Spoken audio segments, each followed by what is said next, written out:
What is up, family? We have another Patreon request. We got l'histoire du tragique week-end d'Imola. D'Imola, 1994 flashback. Il y a 30 ans, jour pour jour, se déroulait l'un des week-ends les plus sombres de l'histoire de notre sport. Grand Prix de Saint-Marin 1994, le week-end qui a coûté la vie à Ayrton Senna et Roland Ratzenberger. Aujourd'hui, on va revenir sur ce week-end dramatique qui a bouleversé notre sport et qui a changé beaucoup de choses d'un point de vue sécurité en Formule 1. Vous vous doutez bien que c'est pas une vidéo facile, ni à écrire, ni à tourner, ni un sujet facile à traiter, mais aujourd'hui, on va revenir ensemble sur le drame qui s'est produit il y a 30 ans à Imola. Imola. Alors il faut commencer déjà par remettre un petit peu de contexte pour ceux qui n'étaient peut-être pas nés. En 1993, Alain Prost remporte son dernier titre avec Williams. Champion pilote, champion constructeur avant de prendre sa retraite, et Ayrton Senna décide de rejoindre Williams l'année suivante en 1994 afin d'égaler Alain Prost pour remporter quatrième titre de champion du monde de Formule 1. Alain Prost avait pu profiter d'une voiture ultra performante. À l'époque aidée d'aides électroniques, en 1994, toutes ces aides ont été bannies, comme par exemple l'anti-patinage ou les suspensions actives. La Williams, en début de saison 1994, ne se retrouve pas dans la position où elle était la saison précédente, et Ayrton Senna est en difficulté en début de saison. Sur les deux premières courses, Ayrton Senna prend les deux pôles positions, mais ne termine aucune des deux courses. Grand Prix du Brésil, il cale. Grand Prix du Pacifique est impliqué dans un accident dès le premier tour. Malheureusement pour Ayrton Senna, la mentalité est très différente chez Williams. On fait d'abord passer la performance de la voiture avant le confort du pilote. Chez McLaren, il était chouchouté, il était l'enfant prodige de l'équipe. Cette situation ne plaisait pas du tout à Ayrton Senna, qui en parlait fréquemment avec Alain Prost à la retraite, qui était son grand rival, mais qui était aussi devenu son grand ami à la fin de sa carrière. Avant la troisième manche du championnat 1994, Ayrton Senna décide donc de remotiver son équipe, et surtout du côté français chez Renault. À l'époque, les motoristes de l'écurie Williams, en leur promettant une victoire à Monaco et à Imola. À cette même période, le début de saison est dominé par Michael Schumacher et Benetton, suspectés peut-être de tricher avec leur monoplace en ayant un anti-patinage qui sur cette saison 1994 est interdit. On proposera une solution alternative à Ayrton Senna chez Williams pour avoir un anti-patinage, une solution qui sera refusée par le pilote brésilien car lui veut se battre dans les règles, remporter son titre de la plus belle des façons. Un autre problème connu de la Williams d'Ayrton Senna était la proximité entre le pilote et le volant. Positionné beaucoup trop à l'avant dans sa voiture, Ayrton Senna n'appréciait pas du tout, n'était vraiment pas confortable dans sa voiture. Remarque prise en compte par son équipe, Williams, qui a donc décidé de reculer légèrement la position du pilote en raccourcissant la colonne de direction de sa voiture. I guess it didn't go well. Le Grand Prix de Saint-Marin se tenait donc du 30 avril au 1er mai 1994. Alors il faut aussi remettre en contexte le format des courses à l'époque. Le vendredi était composé d'une première séance d'essai libre le matin, suivie d'une première séance de qualification l'après-midi. Le samedi, on répète ce format, séance d'essai le matin, séance de qualification l'après-midi. Le dimanche, on avait donc ce qu'on appelait le warm-up avant d'avoir notre Grand Prix classique. À l'époque, on avait énormément de pilotes qui pouvaient participer à un week-end de Formule 1, mais on prenait seulement les 26 plus rapides. On regardait les chronos des deux séances de qualification et les 26 meilleurs temps pouvaient participer au Grand Prix le dimanche. Dès le premier jour du Grand Prix de Saint-Marin, le week-end est marqué par le terrible accident de Rubens Barrichello. Le pilote brésilien subit un accident extrêmement violent au virage de Variante Bassa. La Jordan s'envole et vient percuter le mur de pneus. L'impact sera de 95 G. Le docteur de la FIA, Sid Watkins, arrive directement sur les lieux de l'accident et retrouve le pilote brésilien couvert de sang, inconscient, en train d'avaler sa langue. Le médecin de la FIA va alors lui sauver la vie avant de pouvoir l'emmener à l'infirmerie du circuit où il sera directement emmené à l'hôpital de Bologne. Résultat de l'accident, Rubens Barrichello s'en sort avec un léger trauma crânien, un nez cassé, des contusions au dos et le bras cassé. Senna va rapidement venir prendre des nouvelles de son compatriote brésilien et surtout son ami avant de pouvoir reprendre part à la séance de qualification et d'effectuer le meilleur temps de la qualif. À ce moment-là, les pilotes se disent rassurés de voir que Rubens Barrichello s'en sort bien, entre guillemets, et pensent encore à ce moment-là que la sécurité est assurée pour le Grand Prix de Saint-Marin. And you know, as soon as he was done with the hospital, as soon as he was done with the hospital, he said, when can I get back on the track? When can I start racing again? These people have no fear. Zero. No fear. It's such a dangerous sport. We don't think of it. Le But lendemain it's de son very accident, dangerous. Rubens Barrichello revient sur le circuit d'Imola pour dire bonjour au paddock et pour rassurer tout le monde avant de repartir en Angleterre où il va donc se reposer. La deuxième séance de qualification débute et Roland Ratzenberger fait partie des pilotes qui se battent en fond de grille pour espérer participer au Grand Prix le dimanche. Après avoir été un petit peu large dans le virage d'Aqua Minerali, Roland Ratzenberger enchaîne sur un deuxième tour de qualification au volant de sa Simtech et malheureusement le tour suivant, en arrivant dans la courbe Villeneuve, l'aileron avant de sa voiture va venir se détacher. Il est alors 13h18 à Imola et Roland Ratzenberger vient percuter le mur à plus de 310 km/h, un impact de 500 G. Pour la deuxième fois du week-end, Sid Watkins, médecin de la Formule 1, intervient à Imola et rejoint directement le lieu du crash et retrouve Roland Ratzenberger qui ne respire plus, qui n'a plus de pouls. L'impact a été fatal pour le pilote autrichien qui... Oh, il est mort. I bet. I mean, Alex could have died too. Lost both of his legs, but I don't know. These people have something in their blood that is just adrenaline. And I guess they're just too bored with life. Like, yeah, I might die. You know, it's like people that bungee jump. They're like, yeah, the cord could snap and I'm dead. But what if I don't die? What am I going to experience? Something incredible. And it must be the same thing when you're driving at 300 kilometers an hour. I mean, there's no feeling like that you can get anywhere other than the track. Alors, je comprends, mais je comprends pas aussi. Qui venait seulement de faire son troisième week-end en Formule 1. En cas d'accident fatal sur un Grand Prix de Formule 1, normalement la course doit être annulée. Le circuit doit être bloqué afin qu'il y ait une enquête, sauf que la Formule 1 avait décidé d'héliporter le plus vite possible Roland Ratzenberger à l'hôpital de Bologne où il sera déclaré mort à 14h30. De ce fait, le pilote n'est donc pas mort sur le circuit et le week-end peut continuer en toute logique. Ayrton Senna voulait se rendre sur les lieux de l'accident, ce qui n'a pas été autorisé, ce qui lui a même valu un blâme ce jour-là. Énormément bouleversé par l'accident qui vient de se produire, Ayrton Senna décide de ne pas remonter dans sa voiture et ne continuera pas cette séance de qualification, gardera quand même le meilleur chrono du week-end et partira en pole position pour la 65e fois de sa carrière et malheureusement la dernière.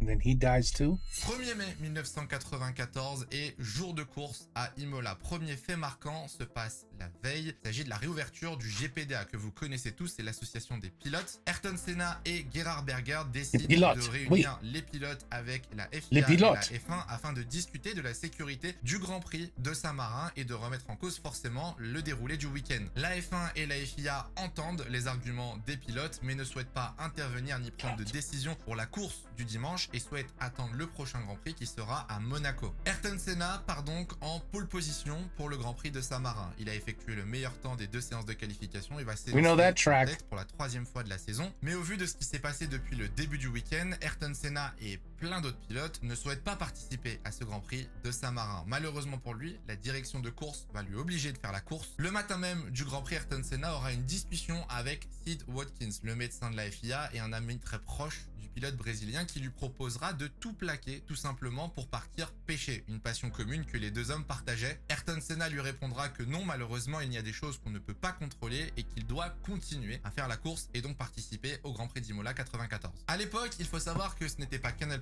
mais TF1 qui diffusait les Grands Prix et TF1 avait eu accès ce jour-là à un on-board de Ayrton Senna. Commenté en direct depuis le casque de Ayrton Senna commence son tour on-board par un message qui va marquer l'histoire du sport. Avant de commencer, un bonjour spécial à notre ami Alain. Tu nous manques à tous, Alain.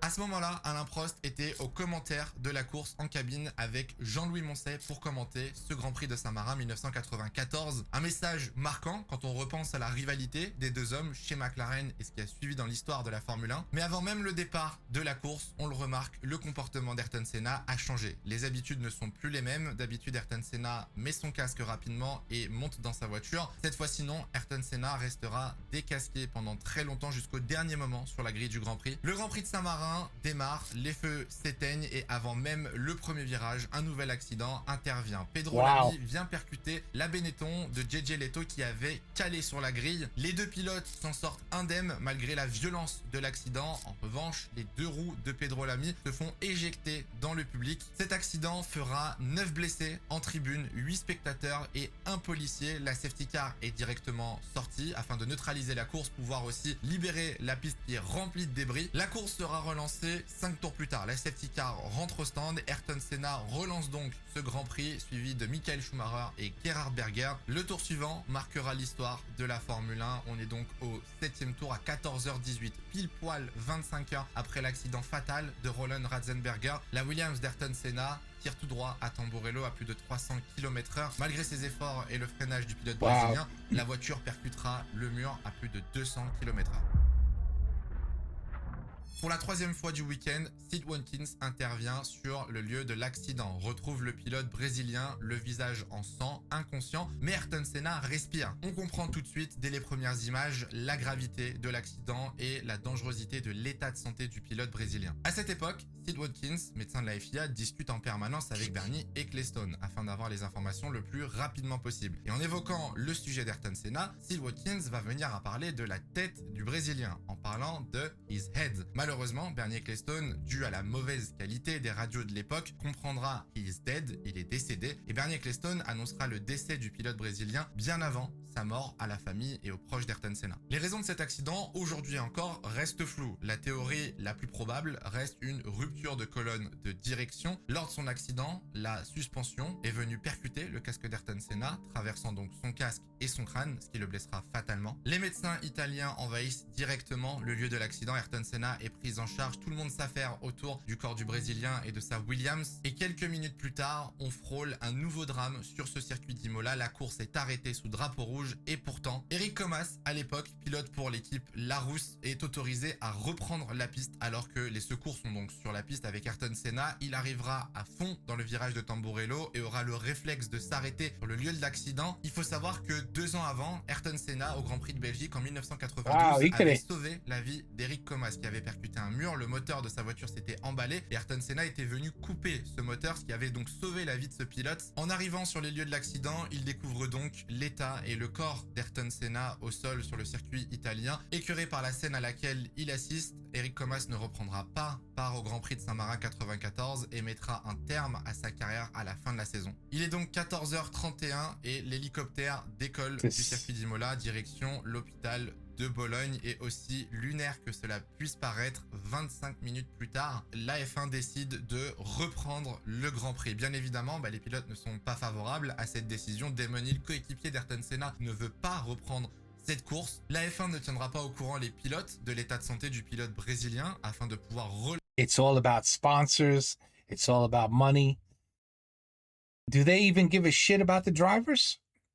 lancer la course pour 53 tours. Au 16e tour, Gerhard Berger décide d'abandonner. Alors, soi-disant sur problème de suspension, la réalité c'est que Gerhard Berger était beaucoup trop touché par la perte d'un compatriote la veille et d'un ami le jour même. Durant le Grand Prix, Gerhard Berger montra voir la direction de course aux côtés de Niki Lauda pour demander l'arrêt du Grand Prix de Saint-Marin 1994. Il faut savoir qu'ils se sont tout simplement fait dégager, refoulés par la direction de course. Malheureusement, le cauchemar ne s'arrête pas là. Michel Arboreto, au volant de sa Minardi, va perdre sa roue arrière droite lors d'un pit stop. Cette roue qui va venir blesser 2 mécaniciens de chez Lotus, 2 mécaniciens de chez Ferrari. Michael Schumacher remporte donc la 3e épreuve du championnat 94 à Imola devant Nicola Larini et Mika Hakkinen, mais bien évidemment tous les yeux sont tournés sur l'hôpital de Bologne. 4h22 après avoir percuté le mur à Tamburello, on apprend le décès d'Ayrton Senna à l'hôpital de Bologne. Le pilote brésilien perd donc la vie et le deuxième pilote à perdre la vie sur ce week-end maudit de 94. On apprendra plus tard que Ayrton Senna avait dissimulé un drapeau autrichien dans sa monoplace en cas de victoire pour rendre hommage à Roland Ratzenberger décédé la veille. 3 jours de deuil national sont déclarés au Brésil. Plus de 500 000 personnes assisteront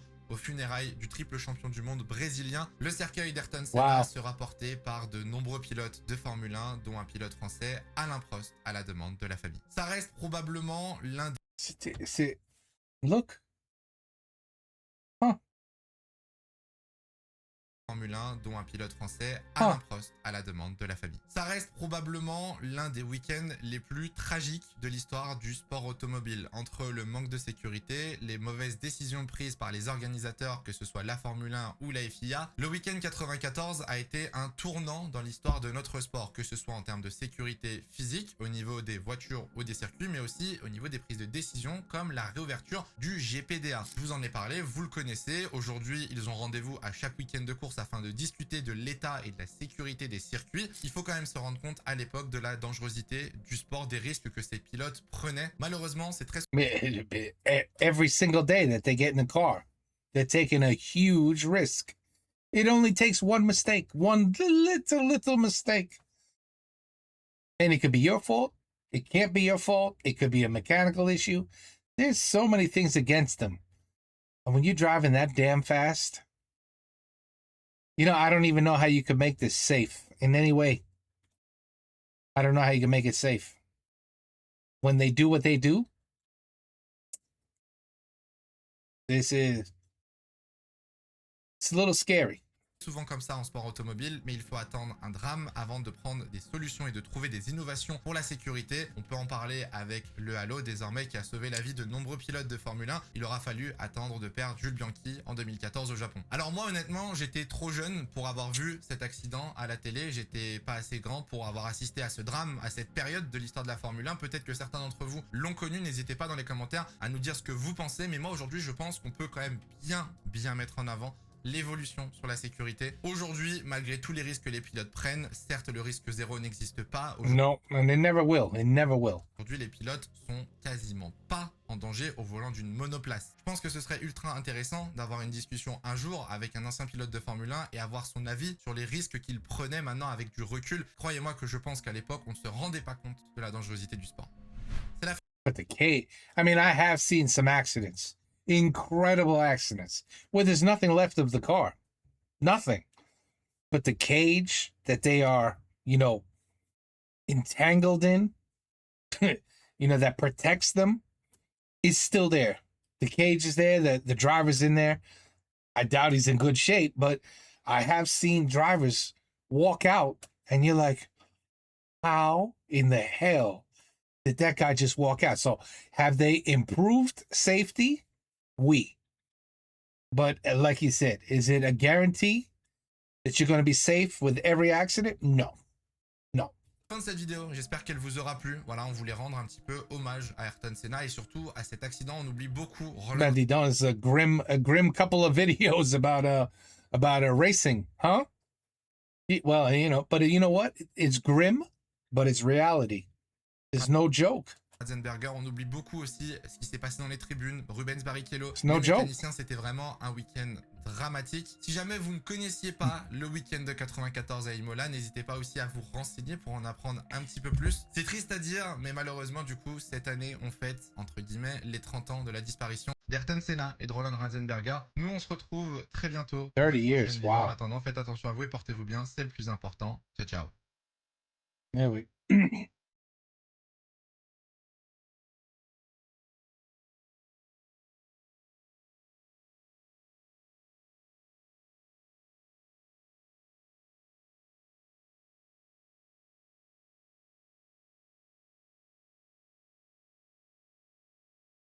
Should know that by being a racing driver, you are under risk all the time.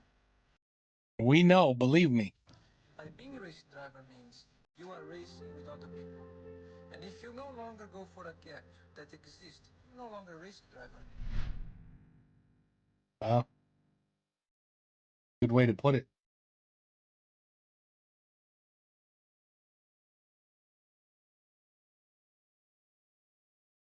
Wow.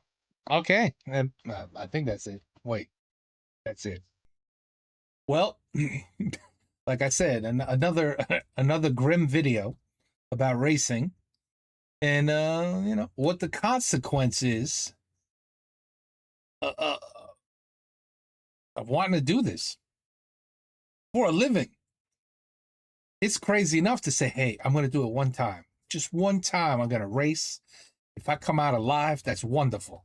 But it's another thing to say, I'm going to make this my career and I'm going to do this like 400 times a year. You know what I mean? Like, okay, I exaggerate a little bit. You don't race every single day. But, like 30, 40, 50 times a year. I'm going to do this. I'm just going to race and race and race and race. Each one with a different circuit with its own dangers. And I'm just going to do it for a living. Mais il faut avoir des énormes couilles pour faire ce qu'ils font. Non, vraiment, des énormes couilles.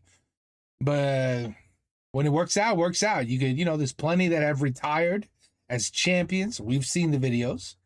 And they're alive, after years and years and years of racing. So, but unfortunately, there's always going to be that risk. The very sad, scary risk that it could be your last race. Eh oui. Eh ben voilà. L'histoire du tragique. That was just one weekend. 2 people died. Crazy. In Demola, 1994. Yeah, that was a long time ago. So yes, they definitely improved safety. But like I said, it's not bulletproof. Take care. Peace out. À la prochaine.